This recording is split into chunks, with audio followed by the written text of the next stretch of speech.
What's up, YouTube? Today I'm going to be talking about social anxiety, my experiences with social anxiety, how I got over them, and why it happens. So, my experiences with social anxiety are like very random. I used to be very anxious in social situations, and it stopped for a while until just randomly, like, I'll go out. It's when you force yourself to go out, it'll happen. And, like, I realized that today, when it happened, I did not want to be in the mix. I did not want to be present or perceived. We need to stop forcing ourselves to do things to please other people, even if we feel forced. We need to go inside ourselves and really reflect. If you don't want to go outside that day, don't go outside. Don't force yourself to do things you don't want to do. That can also cause social anxiety.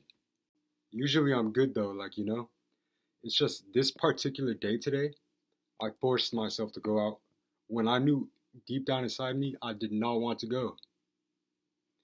Because you're trying to please other people. You have to please yourself first. Because once you please yourself, you'll feel happier. Subconsciously, before you go out for that day, once you force yourself to go out, it's already deep rooted in your mind that you don't want to do it. So your mind is going to attract that to you. It's going to create situations that are even more uncomfortable. Now, what I'm talking about is like social interaction, social settings. Let's say you're invited somewhere and you don't want to go. Don't go. Don't force yourself. This isn't towards like job interviews, things that are going to better yourself. When it's that kind of situation, you need to overcome that. That's something that you need to overcome. When it comes to those kind of things, like social interactions, once you've already overcame your anxiety, you don't want to force the social anxiety upon yourself. But when it comes to something that's going to increase your life, make it better, the amount of joy you get in the long run, something you need to do. That is something you should overcome and you will overcome. When it's something that's going to benefit you, it might be scary at first, but you just need to go and do it. Because you know that in the long run, it's going to benefit you. And that's also how you get over the social anxiety. All these thoughts that are running through your head, oh, I'm not good enough, this and that, all these things that are consuming you. Just need to let go of the fear, let go of everything, and think about the long term. Another thing that causes this social anxiety is the way you perceive yourself. You need to have a positive self-perception. You need to gain confidence in yourself. And the way to do that, you can use positive affirmations. You can work on yourself. Let's say, for an example, you don't like the way you look. In terms of weight, anything. You can go to the gym. You can wake up at 5 a.m. and go for a run. You can eat better.